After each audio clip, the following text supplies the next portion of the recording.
Welcome back to How China Works. I am Ying Li.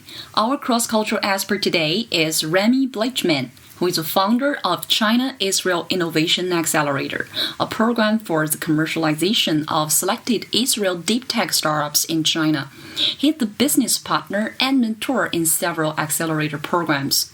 As a U.S. Israel tech entrepreneur and venture capitalist based in Shanghai and Tel Aviv, RAMI is a frequent speaker and contributing writer in Beijing-based TechNote and in San Francisco-based VentureBeat.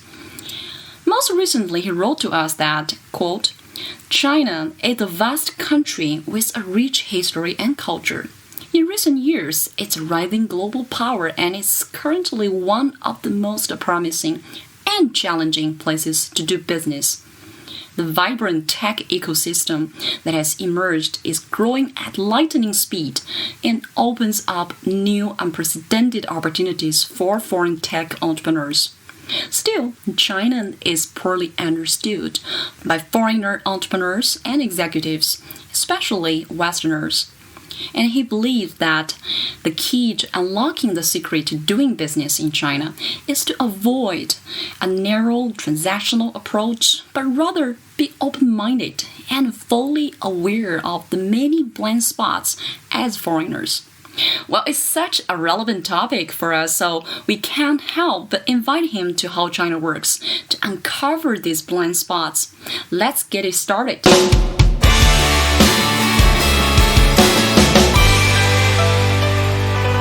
We would like to welcome to the show Mr. RAMI BLACHMAN. RAMI, how are you doing today?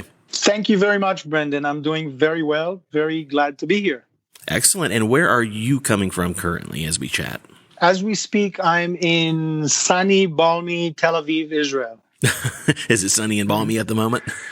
Well, compared to Beijing and I guess Paris, it's sort of balmy. It's around 22 to 23 degrees Celsius. So that makes it pretty nice, I think.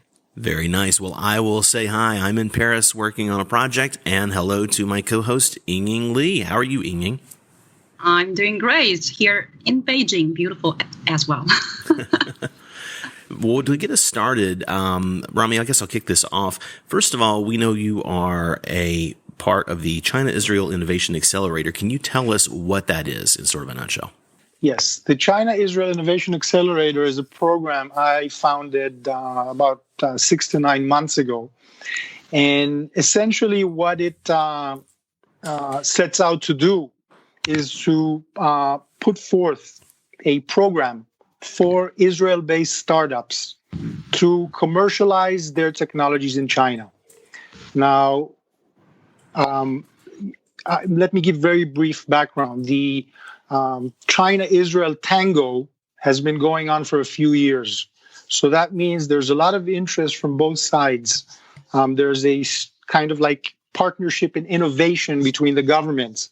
So Prime Minister Benjamin Netanyahu and President Xi Jinping a couple of years ago signed formally an alliance, so to speak, between the countries that states that Israel is a partner in innovation to China. Now, this gave a lot of tailwind to Chinese investors, and there have been many delegations coming to Israel and meeting with startups with the ecosystem here. And Israeli startups have been exploring ways to enter into the Chinese market, given that they have been, very closely intertwined with Silicon Valley for 25 years. So really, Israel is a microcosm of Silicon Valley in every way you can think of. Now, China all of a sudden is an opportunity, but there are huge challenges to going to China and setting or acquiring customer base and so on. So, yeah. So you just mentioned challenges. I'm particularly interested in this at this moment. Can you elaborate a little bit more on that? If you have, what are the top three, for example? Well, there are many challenges. First thing I would say is the gap in expectations. So I think this is something very fundamental because all of us, as people, we are subjective. We're sort of set in our own mindset. That's the human condition, I would say, right? In many ways. And one of the things that people that, try to move beyond that. They try to be open-minded, and as we have in the startup kind of parlance, is to look out for the blind spots. So I think between Western, Israeli, also and Chinese, there have been many gap in expectations. On the one hand, you have the Israeli startups that are very, very practical because there's no home market here. They need capital and access to market. They need it fast. They need it today. However, the Chinese delegations who have been coming, in droves and flocks to Israel in the past few years, they've been coming on, learning expeditions. They're not there with the checkbook. So that caused the disillusionment, particularly on the Israeli side. And so the whole thing between China and Israel has been a lot of talk, a lot of hype, but not so much substance. So I want to follow up on that. You mentioned something that is a big hallmark of this show that we do, which is about the cultural differences between China and the rest of the world. And so what you're speaking about the conversation, but not as much action, perhaps. How are you working you have a lot of China experience.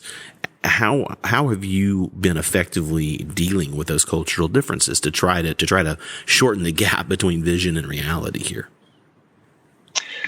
So essentially, the China-Israel Innovation Accelerator is a program designed to address these problems. Mm-hmm. For any foreign startup, particularly Israeli, but I think any startup it's very limited. It's constrained in the resources that it has, time, money, and so on.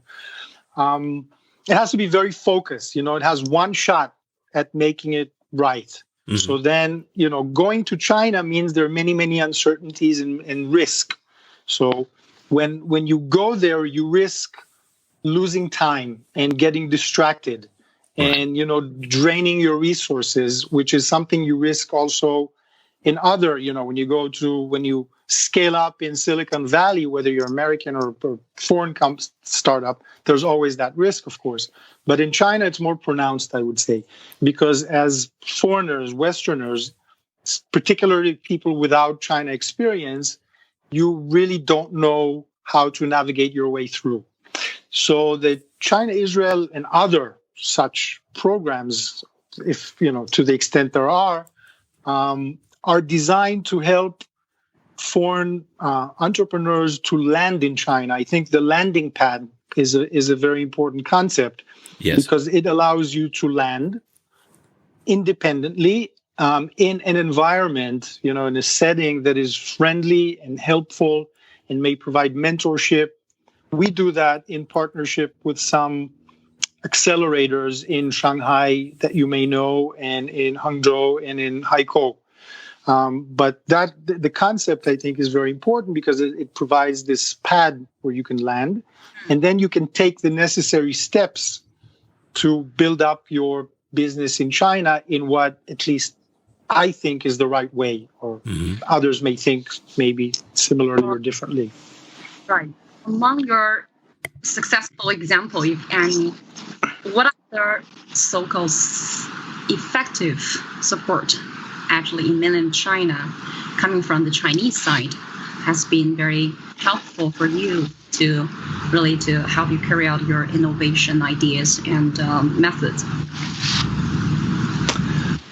For me personally, I find that at the end of the day, and I had the privilege and the challenge to work with a really Chinese company, an SOE in Hangzhou, where I was the only foreigner, and that was an amazing experience. The people there are still good friends, but that and other experiences led me to the conclusion that as foreigners, when you're under the pressure to deliver results in a business setting, it's very important to have a Chinese counterparty that is, has some experience working in the West, or working with foreigners at least. If it's a team that has very little experience doing that, the learning curve is very long and painful. Mm-hmm. If some of the people have worked abroad or studied abroad or bring to the table some of this, mindset, I think that can really, not flatten, but shorten the learning curve in many, many ways. So that's something I try as much as possible to, in China, working with people, partners, or, other business associates to the extent it's possible. It's not always possible, but with people who have, some at least Western experience, and that with my Chinese, so to speak, background, we're much closer to each other. The gap is much smaller because maybe, in my opinion, there's always a gap. If you're, from China or you're not from China, even if you're a China hand and you've had many, many years of experience and you're open-minded and you're flexible and, you feel very comfortable in China and you love it, maybe there's always some gap, between who you are and the people who are from there. Well, let me ask you this. What are some of the practical first steps that you take when you're trying to sort of help onboard a new entrepreneur from Israel and you're trying to create this cooperation and you sort of give people, I guess, a bit of a briefing? And you would assume that people have done just the most basic homework, of course, before they try to come here. But what are some of the tips that you give people to help them really get their head around how to approach the market? First of all, as you've mentioned, I think you're right that we want to deal with companies, startups, and Israel is very, startup intensive, I would say. There are many, startup is a concept that is it's a major part of the local culture, and there are thousands of them. So these founders, many of them have done some homework about China. So that's something very important. You don't want someone who hasn't even thought about it. And then, it's very easy to say you have to be open-minded, but that doesn't really necessarily happen in reality. What does that mean on a practical note? You ask anyone, are you open-minded? They're going to say, yes, of course I am, right? But in reality, it takes more than that. So, some of them have been to China a few times, and that's certainly a plus. But you've touched on the, core issue here. Mm-hmm. There's no formula that I can think of in conveying to someone that China is really different, for Western people. You have to shed many of the things you take for granted in doing business, or, many people are experienced. And they have a very, very programmatic in terms of what they think should be done and what are the right practices and approaches and demeanor and so on. But then when you go to China, you still have to keep your, what you bring to the table as a person, but you should be much more flexible because things are done differently in ways that you don't understand sometimes. Mm-hmm. And you should allow for that. You should be, kind of put your ego and your know-it-all mindset. It's like you're talking to me personally. Or to any one of us, but there's no way to just explain that to someone usually, typically. Mm-hmm. So, so at the end of the day, maybe people like us, maybe, Brendan, we are navigators of sorts, and they would have to rely on us to some extent to navigate through this, and take whatever steps are right that would increase the chances of success. I have one particular question for Rami. Now, important part about when people ask you possibly many times, how do you deal with China? And it's not easy to just answer with just open your mind. But I am sure during your engagement with both Chinese entrepreneurs and Israeli entrepreneurs, there must be people are talking with you, hey, just share with you the impression for each other, right? So according to your personal engagement or experience, what are the fundamental misunderstandings beaten each other at this point when it comes to more successfully working together. And maybe they have some different views on market growth, maybe some difference on the confidence, or some business communication in many areas. And if you can think of any, what is the typical misunderstanding? Or they can point, they just tell you, hey, Remy, this is what I think about Chinese entrepreneurs. This is what I think about Israeli entrepreneurs. You must heard about things like that a lot, right? Yes. So one of the key gaps in perception or way of doing business or culture is, I would say, that the American demeanor has it that we're very practical. We have a contract. We exchange information. We don't want to waste time. We don't need to be friends. Of course, it's nice that if we know each other, if we're referred to each other by someone that we know. We look at each other's resumes and we see what jobs we held. And that's all of that is good enough to very quickly find out if there's business or not, if we're going to yes, no, maybe. Contracts, everything is, put it up out front as soon as possible so that we don't waste time. In China, it's different. Some people expect Israeli entrepreneurs, Americans also, or other Westerners, they'll have a meeting or two. They'll be hosted very nicely. They'll have the banquet in China, or they host them, outside of China. And after that, they send an email with a few bullet points. What's the next step? A, B, C, D. And they think that they have it. It's almost like a term sheet. Yeah. And guess what? Not so much. Not so much. So this is like the first shock, so to speak. It doesn't work that way. Right. And then they'll say, but, before we take the next step, before we fly and spend time, we want to know if there is something, if we should spend our time on this or not. And then you need to explain that, you're not going to get an answer to that. Right. That's not something you can find out at this point, because in China, you have the relationship, and you need to. It's not like you're necessarily going to waste time. Right. And then there's the perception that things are done very slowly. It takes a lot of time because you need to build the guangxi and the relationship. And then, I find myself explaining, listen, the Chinese are faster than anyone sometimes. When they want something, they are super quick. And they're also super quick learners. Even if they are, not experienced in something like cross-border investing or something, they learn very fast. And so I find myself explaining, it's not slow. That's not the point. The point is to build the rapport between people. They want to see each other. They want to meet each other. They want to feel some kind, because there's no way to validate each other. In China, they have different ways of validation. We also have our validation. We look at resumes, who you worked for, different ways of the way you communicate. In China, it's similar, but maybe different in some ways. But then when you're cross-culture, when you're, to the West, China seems like this huge kind of alien,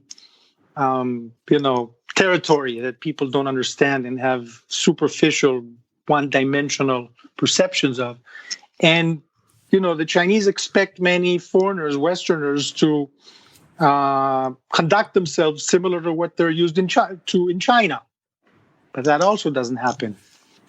So I think that is the essence of the problem. And the more, kinds of discussions that we have here, the more interaction, more and more Chinese people come back from being educated and working in the West. And some foreigners, entrepreneurs spend a little bit more time in China.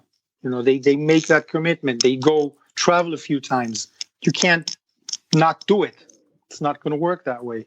And maybe some people like us who are seasoned China hands and navigators, all of these things, I think, will improve the situation, but this is still going to be a fundamental challenge, I believe.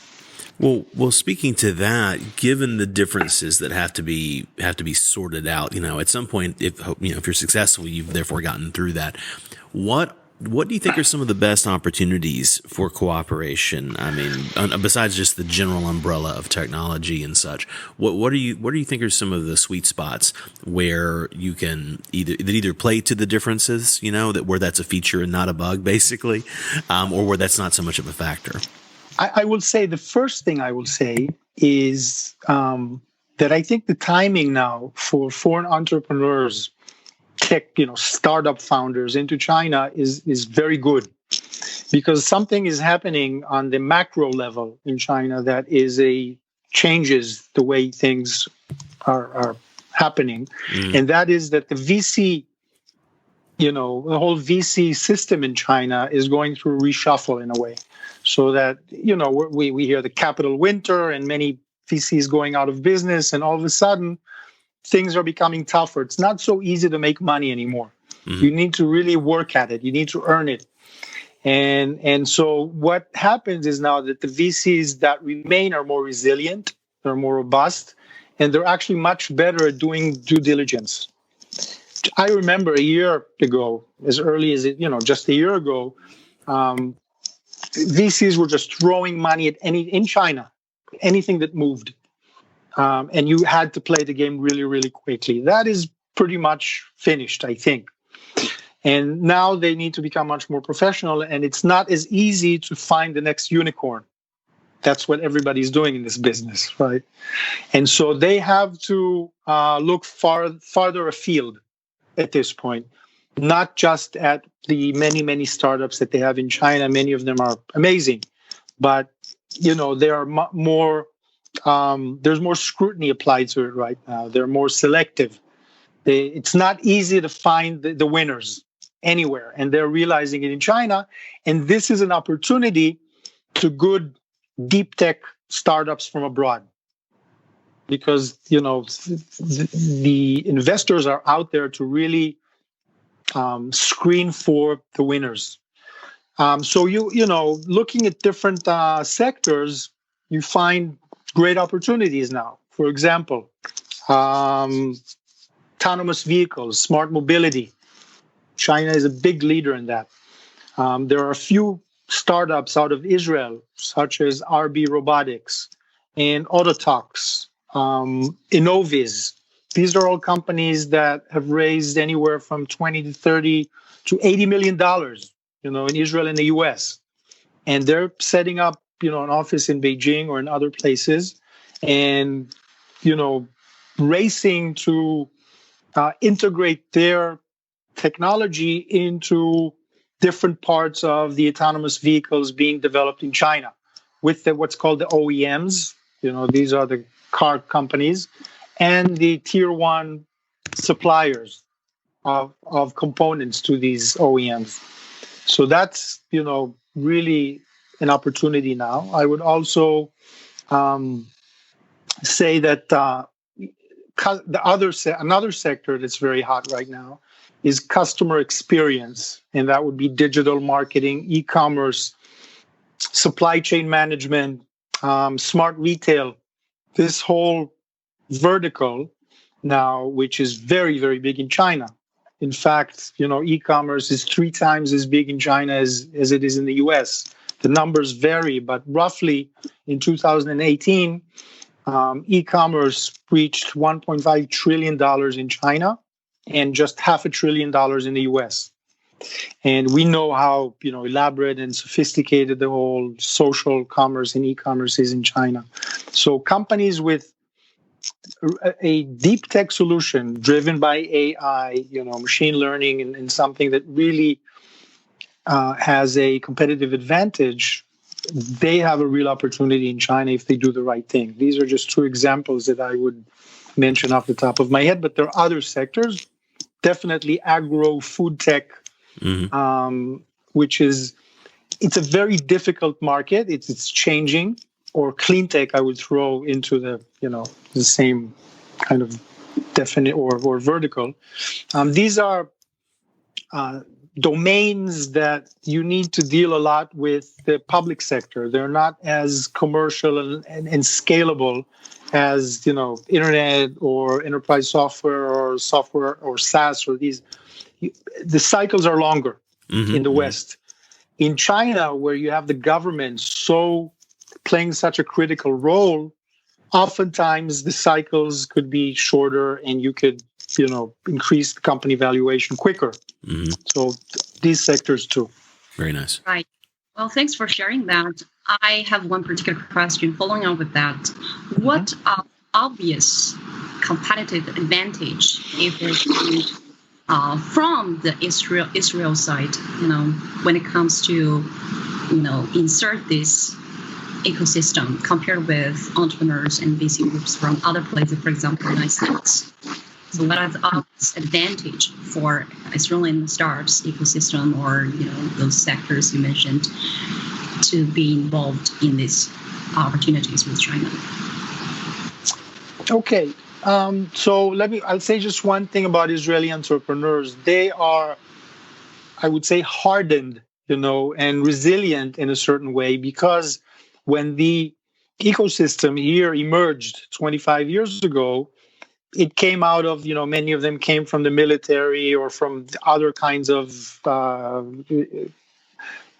different variety of factors playing into this, and ethos, I would say, and thinking out of the box and so on.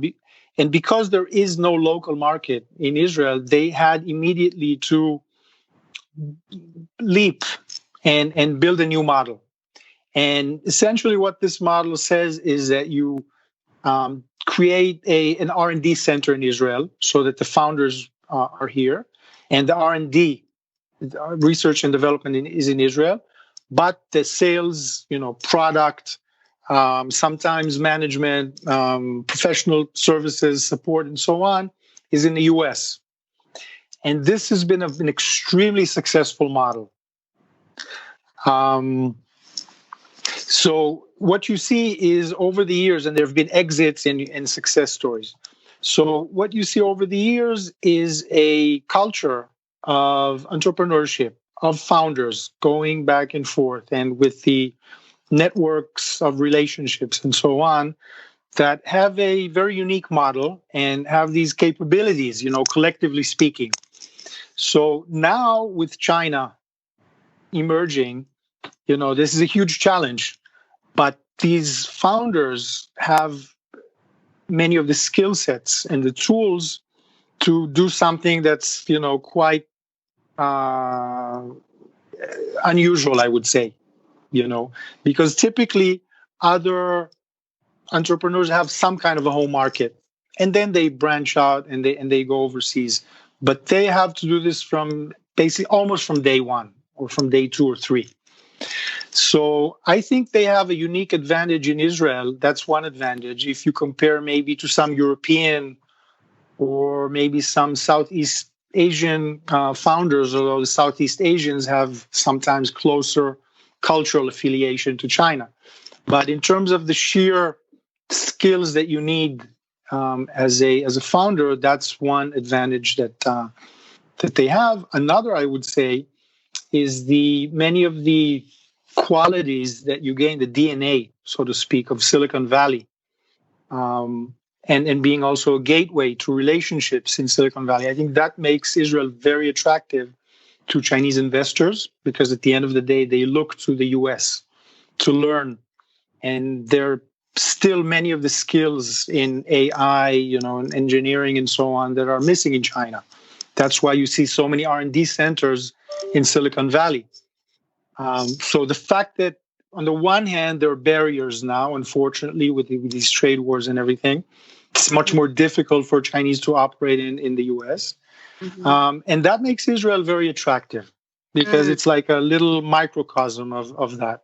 When it comes to working together for Israeli entrepreneurs or Chinese VCs or vice versa, what are the points for the common ground to make here? So when people can literally actually get together to share some similarities. So, what are the points to bring the two sides closer together? Yeah, so what similarities do they share when it comes to striving for excellence? Yeah, I believe that at the end of the day, we're all human, so we can connect with each other's humanity. I really believe that, and I think it's true. So when people come together, even if they're from different cultures, even if language is to some extent a barrier, usually there are enough people who speak, common language, English. When people sit together and they understand each other and they communicate, even if they come from different cultures, that brings them together and that creates trust. So meeting person to person is super important at the end of the day. There's no way around it. After that, you can follow up digitally in various ways. Luckily, we have all of these tools that we can get a lot of the work done, but from time to time, you need people to come together and to, when you've sort of maxed out on the emails and the WeChats and all of that and the video conferencing, and you're ready, or either problems or issues to be resolved, or you need to move on to the next stage, face to face. And something that I think that is super important that I tell entrepreneurs here in Israel or in Europe or the US for that matter, is that they need to go to China every so often, and they need to meet with all of their partners regardless of where they are. So one example I'll give you is one of these startups in the smart mobility sector that I mentioned. And so they have a Beijing office and they have a manager there, an Israeli guy. And that's a question whether that's the right thing or not, but that's a different conversation. And they have a business partner, I think somewhere in Liaoning or Jilin province, important one. And the founder from Israel has never visited himself with the people, with the plant in the province. They only go to Beijing and they enable, they empower the country manager to do everything. Now, I believe that the founder, the force behind the startup. We're not talking about Google or Facebook, huge organizations where you have, armies and hierarchies. This is a startup. You have 50 or 100 or 200 people working there. And the founder needs to go out in China and meet every key relationship that they have, and not just once. And sometimes, they fail to do that because they think, you don't necessarily need to do that.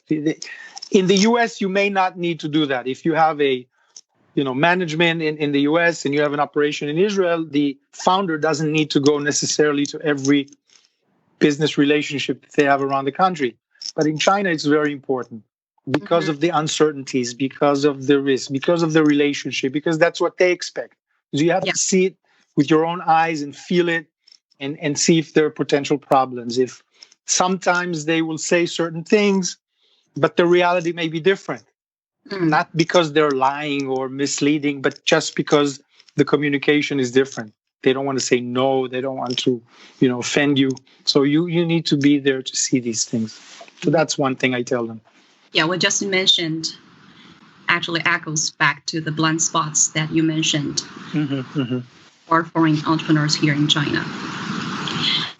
And also, I have a particular question. I noticed you have an article naming that Hainan wants to be the top spot for foreign tech startups. So I think you have something to share about Hainan. Do you have some engagement already over there? Yes, I am really impressed with Hainan.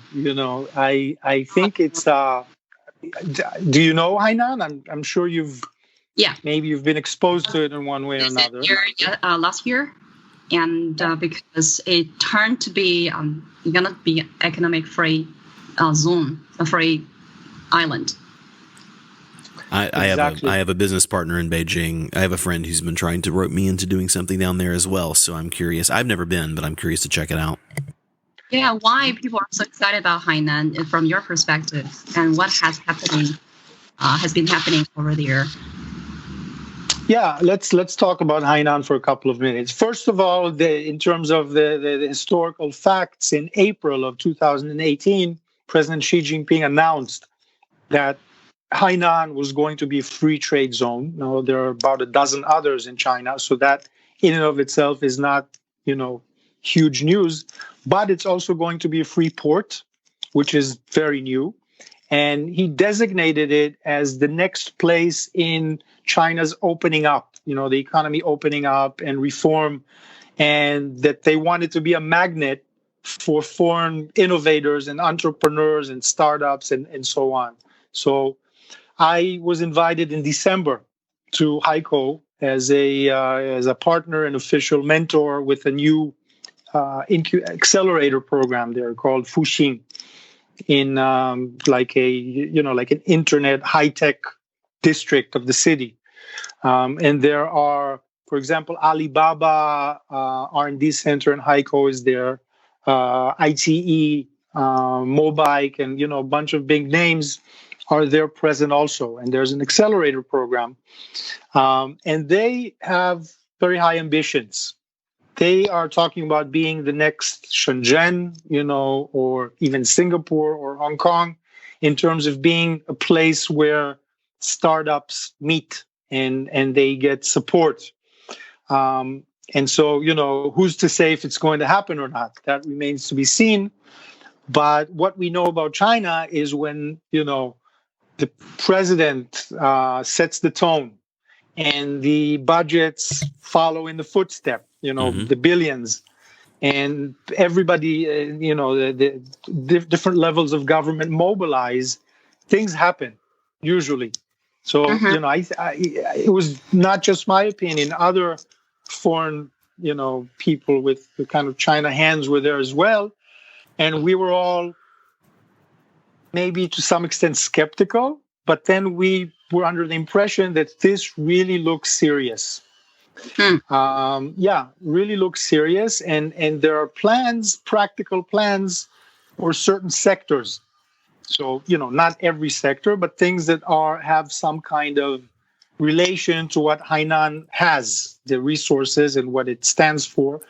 For example, again, food and agro-tech or clean tech, new technologies coming from abroad in this sector. Another one is e-commerce, digital marketing, supply chain management, because this is going to be a free port. So all of the activities surrounding trade and commerce that are related to technology. Mm-hmm. I know that they're very interested also in medical device, digital health. And so one of the things, at least I've been proposing, is to create a program there that enables some of these startups coming from abroad, Israel, for example, to validate their technologies in Hainan. So they would get some money from the local government. They can have, the government can allocate some scientists or engineers to work out of some of the universities that they have there, register a company and have, a base in Hainan. First of all, validate the technology, because Hainan is not a huge market, but it's a place where it's a landing pad again, maybe in China. And then it could be branched out and scaled out to the rest of China. Mm-hmm. So that could be something very unique that doesn't really exist to such a magnitude in other places in China. And that could resonate to the region, to Vietnam, Southeast Asia, maybe feed off of the greater Bay Area that we see in Guangdong province. What might be the potential, if not the risk, but a missing link? What is the resources or any kind of thing that is still, lack of? I think there should be before a tech company jumps to Hainan or to another place, they should have a framework in place, I would say. And that framework, ideally at least, would be made up of some some money, some capital provided by private investors, VCs, or government, so that they could fund part of the China operation. There's always a question of RMB versus USD. That's a very big question. It's a discussion in and of itself. But hopefully there is some money. Number one. Number two, it's very hard to build your market presence as a foreign company in China, as I mentioned earlier. So getting your first customers, localizing your technology. Hiring local people, which is critical in my opinion. You need to have local salespeople, local support, probably a local country manager, because foreigners will never be able to sell into Chinese markets. That doesn't happen. So to do all of these things, you need an environment, and you need mentors.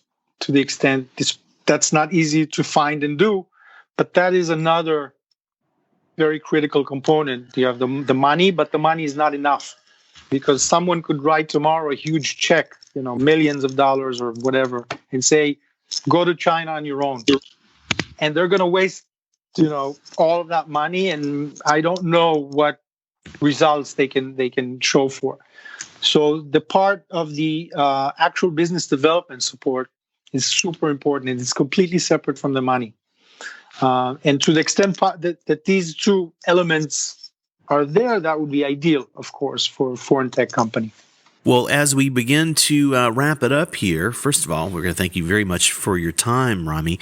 And we will also ask where people can contact you and put that in the show notes. But as far as the last thought, what do you see as the most likely short to near term possibilities in this relationship? You mentioned the sectors that you're paying attention to.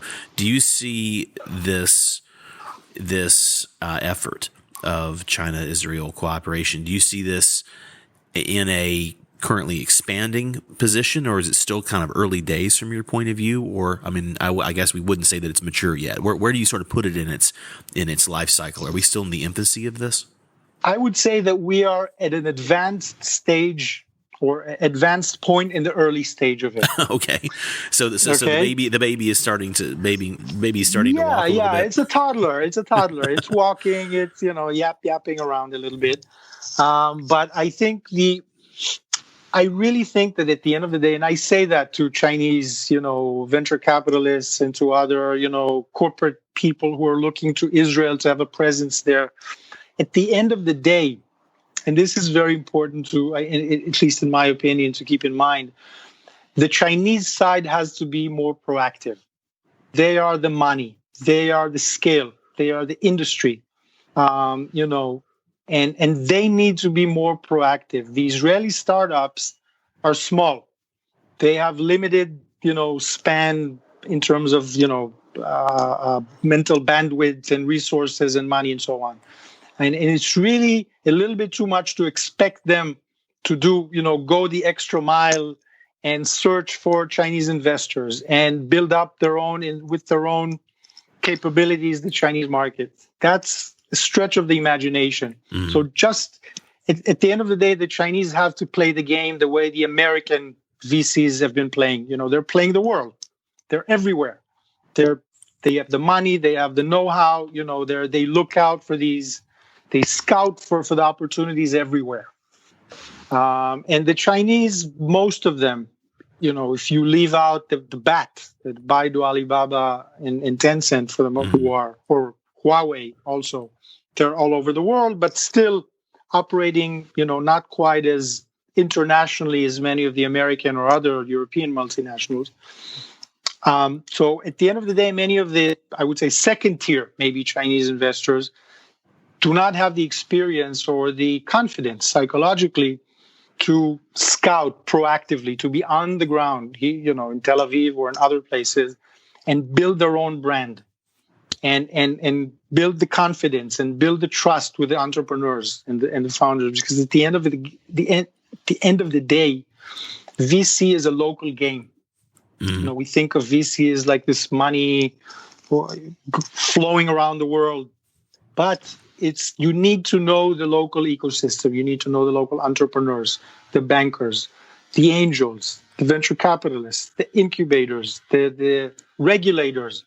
They need to know that you're there and they can trust you, because the good startups, everybody's courting them and chasing them. They can pick their investors.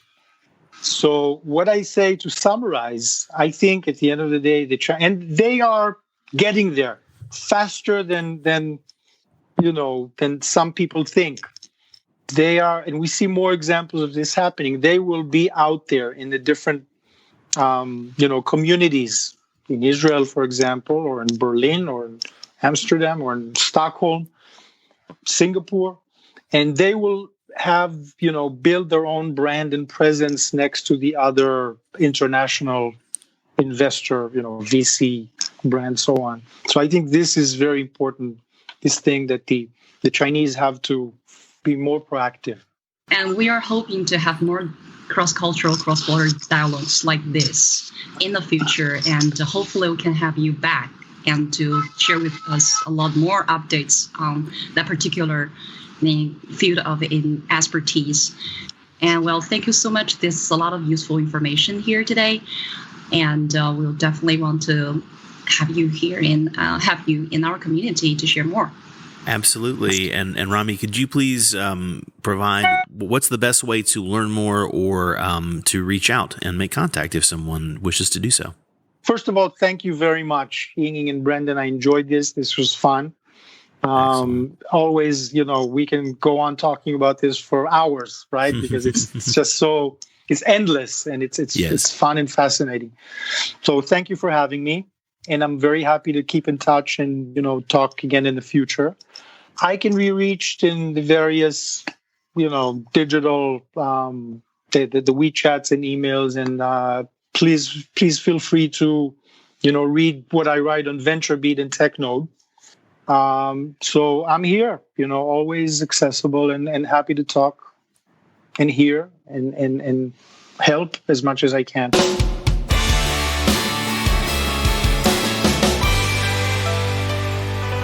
All right, that's the show this week. Continuing the very international theme of this, when we recorded the interview, I was in Paris, Rami was in Israel, and Ying is in Beijing. And that was just a short week and a half ago, 2 weeks ago. And now I'm in LA, where I'm in yet another Airbnb as I continue kind of my world tour. And I'm not sure where Rami is. I know Ying is back in Beijing. But don't forget to find out more about him. You can visit howchinaworkspodcast.com/resources.